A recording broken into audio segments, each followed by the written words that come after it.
MSNBC pulled Joe and Mika off the air today because they were afraid of what might be said on that show in light of the assassination attempt. We're glad you watch this show, trust me, and I'm glad that you come here to get your news and information. But if you also watch cable news and you like to check in on Joe and Mika at MSNBC to see what they have to say, well, you woke up very disappointed this morning because MSNBC pulled them, yanked them, took them off the air. They didn't want Joe and Mika to be on this important historic news day. That's fascinating, isn't it? Now, I want to get into the details of why they made that decision and other things that the media had to say after the assassination attempt. But first, a quick look down memory lane. We don't have to go too far. It was only a couple of weeks ago when Joe Scarborough conducted this little brief monologue on the very same show we're discussing, Morning Joe, MSNBC. And if he is voted into office, then a lot of these people that are talking about literal or figurative or whatever the hell they're saying, you're going to look like idiots because he will get away with, he will imprison, he will execute whoever he's allowed to imprison, execute, drive from the country. Just look at his past. It's not really hard to read. The only thing that stood between him and the destruction of American democracy was the federal judiciary. Now, that was Joe Scarborough, again, just a couple of weeks ago, telling you that Donald Trump will imprison and execute people who get in his way should he win the election. And hey, he's a celebrated thought leader on the political left. He is the darling of the elites in Manhattan and Washington, D.C. They can't get enough of Joe and Mika.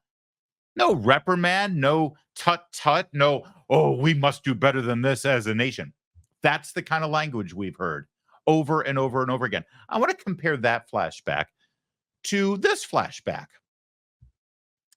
This is Tucker Carlson, whose opinions and journalistic endeavors were too radical for Fox News. He had to go, but honestly, I think he's a much happier man now as he's flown his own shingle there on the X platform and also on Tucker Carlson Network. It was earlier this year that Tucker Carlson made this commentary. You know, they protested him. They called him names.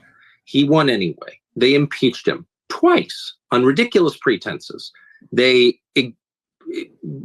fabricated a lot about what happened on January 6th in order to impeach him again. It didn't work. He came back. Then they indicted him. It didn't work. He became more popular. Then they indicted him 3 more times. And every single time his popularity rose. So if you begin with criticism, then you go to protest, then you go to impeachment, now you go to indictment, and none of them work, what's next? I mean, graph it out, man. We're speeding toward assassination, obviously, and no one will say that, but I don't know how you can reach that conclusion. You know what I mean? Like, they have decided, permanent Washington, both parties have decided that there's something about Trump that's so threatening to them, they just can't have him. So that's Tucker Carlson months ago saying we are speeding toward an assassination attempt on Donald Trump. Now, I play you those 2 flashbacks because only one of them got headlines written about it in the New York Times and in other journalistic endeavors from the political left in this country. Both of those people predicted death and destruction in the future. One of them, Tucker Carlson, was right. He accurately predicted that the next thing you know, there's going to be an assassination attempt against Donald Trump. And he was vilified as a conspiracy theorist and a hate monger. And this is the kind of thing that we can't stomach in America. Joe Scarborough is an employee in good standing from NBC News, Comcast Universal, where he said with a straight face to Al Sharpton, of all people, on his morning cable news television program that Donald Trump will be responsible for the incarceration and execution of American citizens should he win the election. And not a peep, not a freaking peep about Joe Scarborough. Now, fast forward to this morning. Joe Scarborough on the record using that kind of vitriolic anti-Trump rhetoric, over the top crap like that. And he's been doing it every single day since Inauguration Day 2017. And after finally there is an assassination attempt on the president, somehow cooler heads prevail at MSNBC. CNN had the headline, Morning Joe pulled from air Monday because of Trump shooting. This, as our friend Bonchi, who writes at Red State, said, this is an admission. MSNBC pulled Joe and Mika off the air today because they were afraid of what might be said on that show in light of the assassination attempt. That's MSNBC, NBC News, Comcast Universal admitting publicly that Joe and Mika cannot be trusted, that show cannot be trusted, that this show and these two are part of the problem. They are part of what led us to a bullet hitting Donald Trump in the head on Saturday. If you look at the article, quickly, MSNBC will not air Morning Joe, its celebrated politics roundtable program on Monday, opting to instead air continued breaking news coverage of the attempted assassination of former President Donald Trump. The Progressive News Network confirmed the decision to preempt its influential and top-rated morning show. By the way, it's just top-rated in Manhattan and in D.C. It is not top-rated anywhere where it matters. It's not top-rated in any demographic nationally, I assure you, but that's okay. It's the elites that watch it, and that's all that matters. Confirmed the decision to preempt its influential and top-rated morning show after a CNN inquiry Sunday evening. The network said the show will resume airing Tuesday. A person familiar with the matter told CNN that the decision was made to avoid a scenario in which one of the show's stable of 24+ guests might make an inappropriate comment on live television that could be used to assail the program and network as a whole. Given the breaking news nature of the story, the person said it made more sense to continue airing rolling back news coverage in the fraught political moment. In other words, they can't trust their own show, their own guests, their own hosts to not say something that would be blood-curdling, despicable, and inappropriate in light of the assassination attempt of Donald Trump. Gee, I don't know why they have that fear. It's amazing to me that they said that this has to do with, all of the guests that they have on the roundtable. You can't control what they say. Hey, how about the guy who makes millions of dollars from you every day? And if he is voted into office, then a lot of these people that are talking about literal or figurative or whatever the hell they're saying, you're going to look like idiots because he will get away with, he will imprison, he will execute whoever he's allowed to imprison, execute, drive from the country. Yeah, there you go. You got to worry about all of the guests that they have on that may say volatile things. Joe and Mika are fine. Here's the funny thing.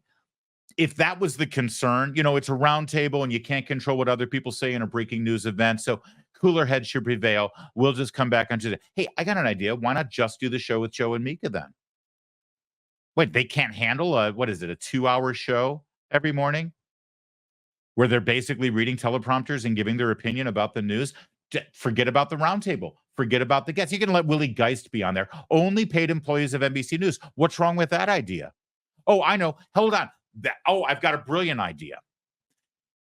You're right. You can't control who these guests are and what they might say. So instead, Morning Joe today is just going to be paid employees and responsible journalists who work for MSNBC, NBC News, Comcast Universal.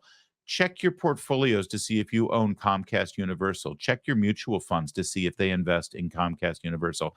We're only going to have employees who are paid by us, who work for us, so we can control them. So this morning's Morning Joe Roundtable will include Reverend Al Sharpton and Joy Reid and Chris Hayes and Lawrence O'Donnell and Rachel Maddow, because they're responsible. we can control them. They're not some crazy guest. No. In fact, you know what? You should just give Joy Reid the whole 2 hours. Just let it be Joe and Mika and Joy. And I'm sure nothing inappropriate will be said. You'll be fine. Oh, and to be really safe, your entire show will be that lineup. Plus, you can just have high-ranking Democrat politicians as your guests, because Lord knows they won't say anything inappropriate.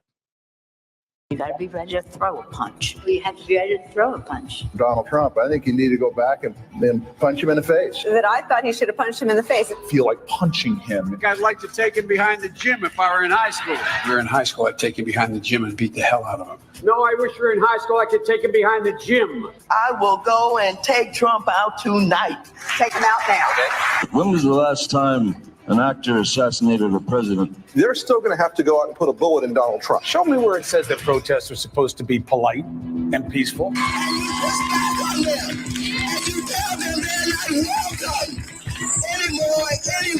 have thought an awful lot about blowing up the White House. Please get up in the face of some Congress people. People will do what they do. I want to tell you, Gorsuch, I want to tell you, Kavanaugh, you have released the whirlwind, and you will pay the price. We're going to go in there. We're going to... This is just a warning to you Trumpers. Be careful. Walk lightly. And for those of you who are soldiers, make them pay. If you had to be stuck in an elevator with either President Trump, Mike Pence, or Jeff Sessions, who would it be? Does one of us have to come out alive?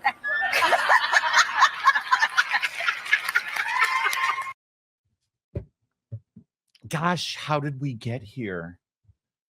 Oh, both sides need to just tamp down the rhetoric. Yeah, that would be your MSNBC show. Did you notice how often all those things were said with the little freaking peacock in the corner? There's one right there. There's the peacock. Yeah, we're just going to take a day off. Joe and Mika, I think cooler heads will prevail. And then we'll be back tomorrow. After the assassination attempt in Pennsylvania, one man turned his ire on the media who had assembled there, and it's hard to argue with everything he had to say. If you haven't seen this, I want you to right now. You remember when you called. This is your fault. You. This is your fault. Every last one. This is your fault. It is your fault. This is your fault. You. This is your fault. Your fault. This is your fault. You.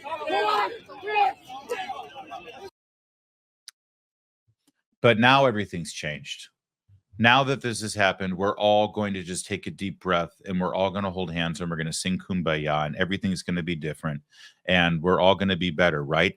Let's go take a look at some of the people Libs of TikTok has been checking on over the weekend just to see where they're at. I just found out about this. It just happened. I haven't even had a second to process. You're telling me somebody finally had the balls to bring a pew-pew, and he missed! We were a second away! We were a centimeter away from half of the problem being gone, and you missed! There was a white man attached to that trigger. I know it! We were... I'm sorry, but you have to see this. You have to know. Because when Biden showed up in the Oval Office in his pre-recorded message, by the way, why did that have to be pre-recorded? You're talking into a teleprompter. You're incapable of going live to the American people from the Oval Office in a controlled environment. And by the way, where was the teleprompter? On the freaking ceiling fan? Did you notice he couldn't even make eye contact with the camera? What a disaster this man is. He couldn't even say ballot box. He kept saying battle box, battle box. And he sits there and wrings his hands and says, yeah, you know, both sides have been a problem here. Both sides have a problem, and that's why you all need to fix the way you talk to each other in this country. But just, you know, he wasn't talking to her. He was talking to you. It would have been amazing if Joe Biden in his address had said, and it would have been so easy for him to do this too. to say the fevered pitch of political rhetoric in this country has reached a place beyond where it should ever have gotten. And we should have all been reflecting since we saw that image of President Trump going down behind that podium. We should all be reflecting on who we are and what we've been saying. And I'm going to begin and lead by example. I want to tell the American people that I have crossed the line, that I have too often said that Donald Trump is a threat to our country and a threat to our democracy. Just recently, I said that the bullseye needs to be put on Donald Trump, and that's wrong. And I am going to lead by example. I am going to start right here, right now. It would be easy for me to point to January 6th and come up with a whole bunch of other fake news stories to say that the Republicans are actually much more violent than we are. But that would be wrong.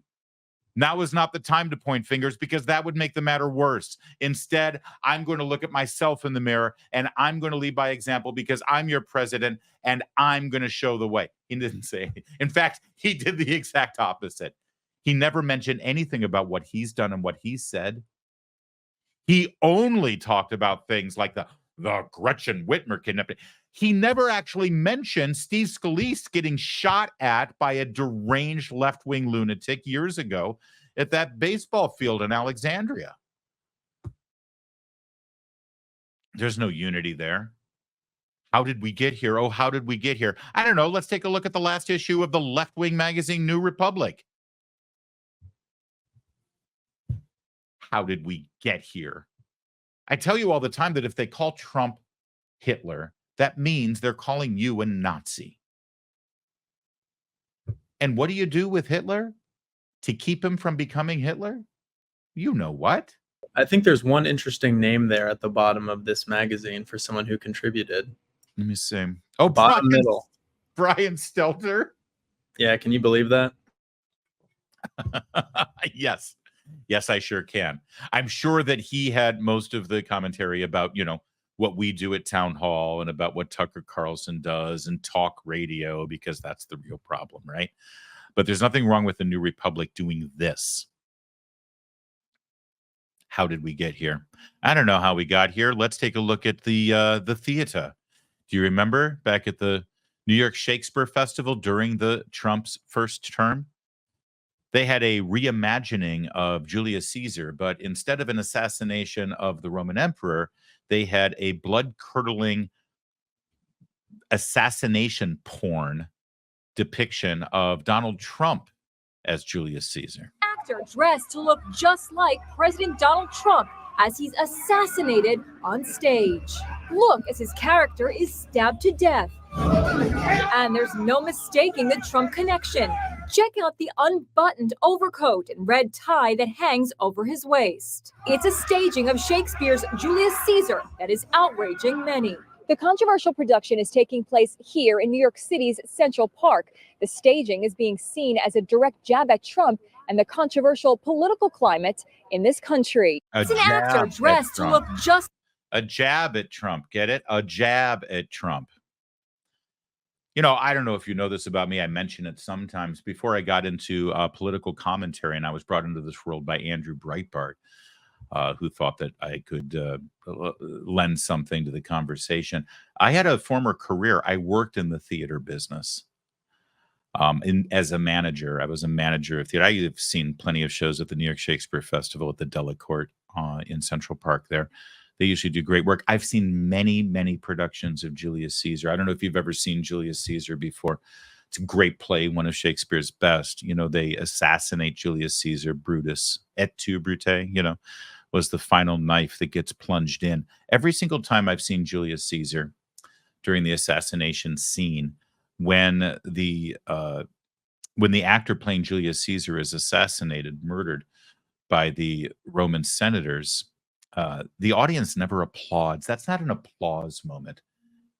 When Julius Caesar is murdered before their very eyes on the Ides of March, the audience is, it's a very serious moment, as you can imagine. It's certainly not something that brings cheers. This production, where Julius Caesar was depicted as Donald Trump, they cheered every night. the New York audience. This was assassination porn. They've been asking for this. They've been begging for this. They've been wanting this. They've been fantasizing about this. They've been dreaming about this. Some of them in their warped demonic way have probably been praying for this, but I don't know who they're praying to, not the God I pray to. How did we get here? Oh, how did we get here? We got here because of people like this. And we got here because the news media that has spent all of their time telling all of us that Donald Trump is Charles Manson with a red tie. And finally, when their great moment came, when that bullet passed by from a half centimeter away from Donald Trump's skull, even then, they couldn't report the news honestly. Look at the New York Times headline. Trump hurt but safe after a shooting.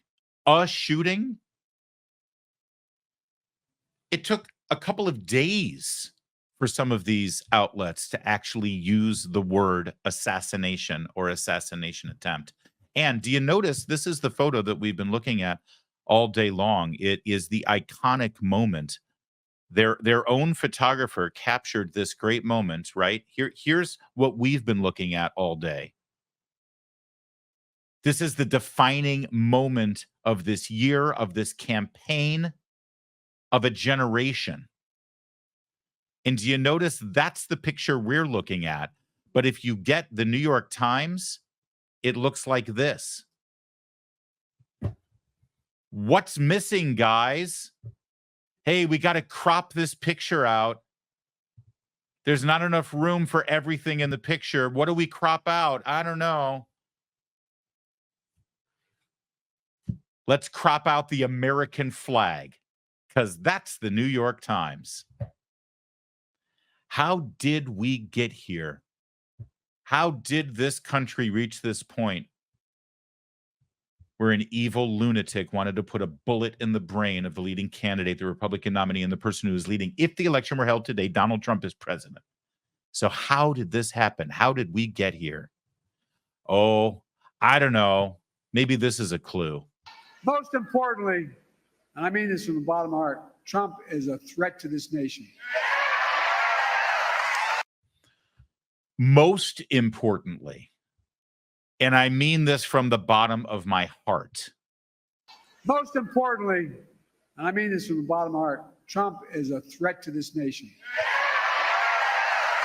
And then the cheers. I don't know. When something's a threat to the nation, what should you do about it, right? In his speech from the Oval Office, President Biden said that we have disagreements, but he's going to continue to point out flaws in Donald Trump's record. And he said, and I'm sure this week at the Republican National Convention, there will be a lot of criticism of my record. It's interesting, though. I don't really have much memory of Joe Biden over the course of the last several months, or his proxies, or his campaign, or his surrogates, or his pliant friends in the media like Joe and Mika, who, did I mention, were pulled off the air this morning. I don't recall them talking about their record and promoting their ideas for our country. I don't recall them even criticizing Donald Trump's record. In fact, the last thing Joe Biden wants to talk about is his record, because then he'll have to explain inflation. He'll have to explain the border. He'll have to explain Russia and Ukraine. He'll have to explain Israel and Hamas. He'll have to explain the rise of China. He'll have to explain crime in our streets. He'll have to explain the cost of eggs and meat. He'll have to explain the supply chain problems. He'll have to explain the disaster that is his record. The last thing that Joe Biden wants to talk about is his record. All he has been talking about, and all his surrogates have been talking about, and his campaign apparatus, and his pliant pals in the media, all they've been talking about is that Donald Trump is evil, that Donald Trump is a fascist, that Donald Trump will end our democracy, that this will be the last election we ever have if Donald Trump wins in November. That's all they've been talking about. Most importantly, and I mean this from the bottom of my heart, Trump is a threat to this nation. how did we get here?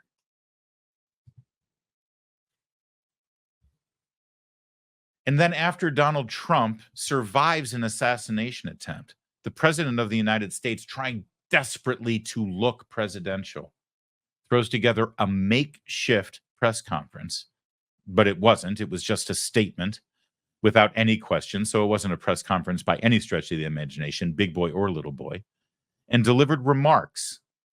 And this is the best this man could muster. But the idea that there's political violence or violence in America like this is just unheard of. It's just not appropriate.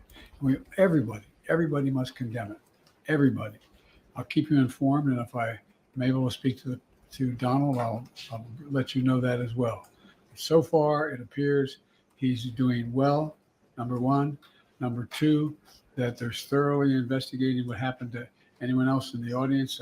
We have some reports, but not final reports. All right. I can't stomach to finish it, but you heard at the beginning, the best that he could muster was that shooting his political opponent is not appropriate. That was the best he could do.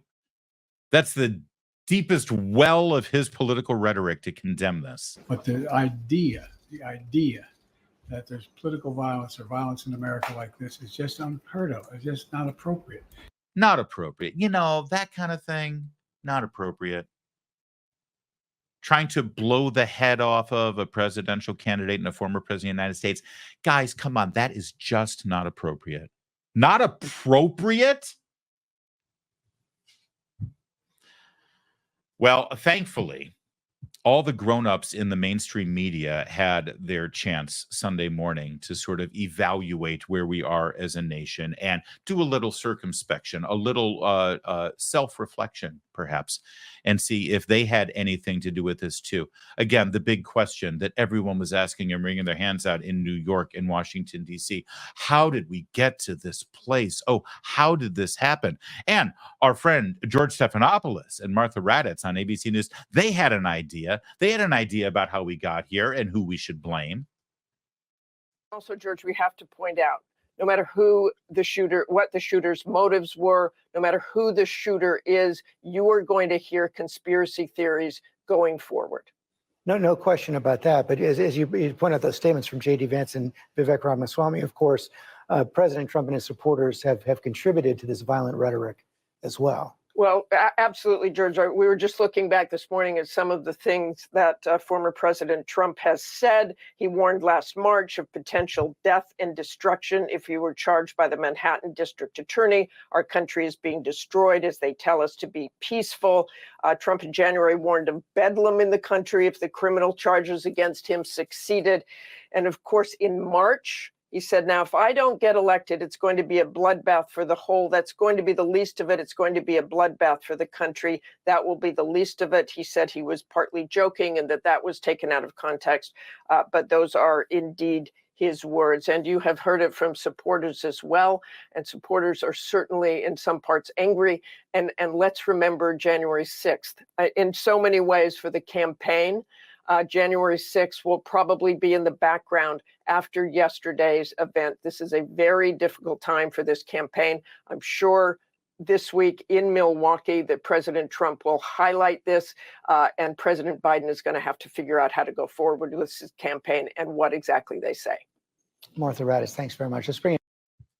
Yeah, thank you to Newsbusters for that video. But yeah, that basically Donald Trump is responsible for this. Who's to blame? How did we get here? Well, if Trump hadn't said all of the things that he said in his horrible rhetoric, then no one would have tried to take a shot at him.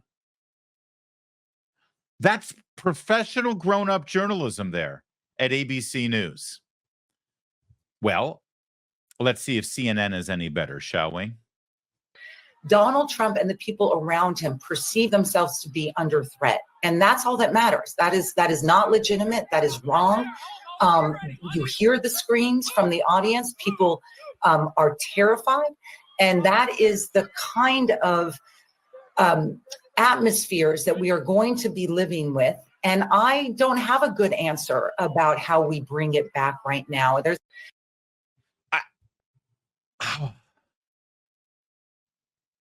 you have to have some kind of advanced degree from a liberal arts college in the United States of America to understand the logic of what this person just said. Who is this? Juliette Kayyem, former Assistant Secretary for Homeland Security. Now, understand what she's saying here. We're going to play this one more time because the dementia involved in being so singularly focused on the existential threat that Republicans and Trump supporters pose to this country, that you will evaluate people screaming as there is literally an active gunman shooting live bullets. A person was murdered in the crowd. 2 others are in the hospital. And the former president of the United States, current candidate for president, was injured with blood streaked down his face and had to be rushed off the stage by the Secret Service. And this woman said that the fear and screaming of the people in the crowd and the sentiment that Trump supporters feel like they're under attack is illegitimate, as they are literally being attacked. Listen to her again. These people are literally under fire as bullets are killed one of them in the stands. And she's saying that they have no reason to feel like they're under attack. Donald Trump and the people around him perceive themselves to be under threat. And that's all that matters. That is not legitimate. That is wrong. You hear the screams from the audience. People are terrified. And that is the kind of atmospheres that we are going to be living with. And I don't have a good answer about how we bring it back right now. So the atmosphere that we're living with is that people who are literally being shot at are scared and terrified and feel like they're under fire, and they're the problem for feeling that as they are being shot at, is the logic of Juliette Kayyem, former Assistant Secretary for Homeland Security. By the way, that would be the same Homeland Security Department who the Secret Service falls under, and denied additional Secret Service protection for this event. So those guys are really hitting a home run right now. How did we get here? We have more examples of how we got here. I do want to say there was one thing that when I watched the tape, I found odd because of all of the heated rhetoric. And that is that after he was hit, former President Trump got up and said, fight, fight, fight. I think what we're hearing from people is that's not the message that we want to be sending right now. We want to tamp it down. Yeah, I would just know. Jamie Gangle, an executive producer at CNN, saying that one of the problems here is the man who just got shot at in that moment and survived an assassin's bullet. He stood up and said to the crowd to encourage them that he's okay and to tell the entire world, looking at what could be a potential disastrous moment for this country and for the free world, as its potential leader could have been rendered murdered in front of everyone, an incredible moment of potential weakness. And he shows strength in standing up and punching his fist in the air saying, fight, fight. And Jamie Gangle, executive producer at CNN, says, yeah, see, that's part of the problem. This is exactly why Donald Trump got shot, because he said fight. And that's considered intellectual observations from CNN. These people are an absolute disgrace in every possible way. And yet they're celebrated, actually. Celebrated. Oh, how did we get here? Well, I'm sure CBS News is a little bit better trying to figure out how we got here. Let's see what they had to say. And then the biggest threat that officials are telling me tonight is in the form of retaliatory violence. Sam, that's you're taking me to exactly what I've been underscoring, and is frankly very concerning in the rhetoric we are seeing at this hour already. We are seeing some Republican lawmakers come out with statements directly drawing a line between the shooter, whose name we do not know if he's a lone actor or was somebody else, but drawing some connection to the government. We have nothing to base that on at this hour. At this hour, leading officials within the U.S. government still don't know what transpired. And it is frankly unpatriotic at this moment to be stoking the flames when we know that we are sitting on a cauldron of tensions. We know that tensions were already high before this incident, and the counterterrorism officials and Homeland Security officials that I've spoken to in the last few hours are deeply concerned that this event will be used as a rallying cry to launch attacks against individuals associated with the Biden campaign and lead to broader domestic distress. So right now, the goals are to investigate the incident, both the perpetrator and the security failures, as well as to try to tamp down any tensions that may arise coming out of it. Now, in this country, there is the First Amendment. And what we're seeing on Twitter, while it is First Amendment protected activity, I will say again, is unpatriotic in the sense that we know that this kind of rhetoric has a nexus to violence. We saw that on January 6th. We saw that in the attack against Nancy Pelosi's husband and multiple other instances. Forgive me if I'm wrong, but the attack by Nancy Pelosi's husband was some vagrant dude, hippie. How is this? There's no evidence that this was a reaction to right wing. And by the way, I reject the premise entirely. At the exact same time, they will tell you that this assassin was in no way connected to their constant drumbeat and Joe Biden's constant drumbeat that Donald Trump is an existential threat to our country. How dare you connect those dots? But then they immediately connect dots between the potential retaliatory violence that will come from those right-wingers because, that's who they are and that's what they do. Hey, did you notice that nobody's rioted in the last 48 hours? Did you notice that? Have you noticed that there haven't been any, marches and demonstrations and riots and looting and arson in any of our cities? This imaginary right-wing retaliation that we're all supposed to be so concerned about. But I got to say, NBC News, as always, they take the cake. Jen Psaki, former employee of the White House, used to pay her salary. And while you were paying her salary, she was negotiating a bigger salary from Meet the Press and NBC News. Jen Psaki, after an assassination attempt on Donald Trump, expresses to the world who she's most concerned about right now. For anyone out there who has a platform, who thinks the moment right now is to be political and attack the other party, you are feeding into the danger. You are making it more likely there's retaliation. I'm incredibly scared. I'm scared for journalists. I'm scared for people who have public platforms of all parties. And that's how people should feel. Jen Psaki's scared for journalists. That's who we should be really worried about. She's scared for journalists and people with platforms. You have to have some sort of warped hatred of Donald Trump and his supporters to watch this horrific assassination attempt and the murder of a Trump supporter in the stands and the grave injuries to two other Trump supporters who are in the hospital.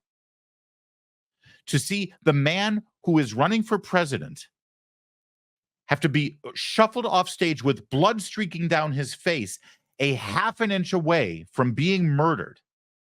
And for your key takeaway to be, seeing all of this, I'm worried most about journalists and how this might affect them.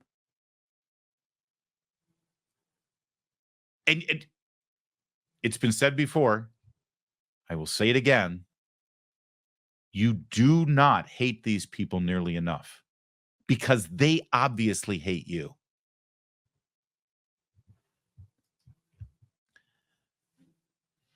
One other item here, as we began this segment explaining how poor Joe and Mika were pulled off the air because we couldn't really count on they or their panel not saying something so atrocious and so horrific that NBC News might look bad, as if they don't look bad enough.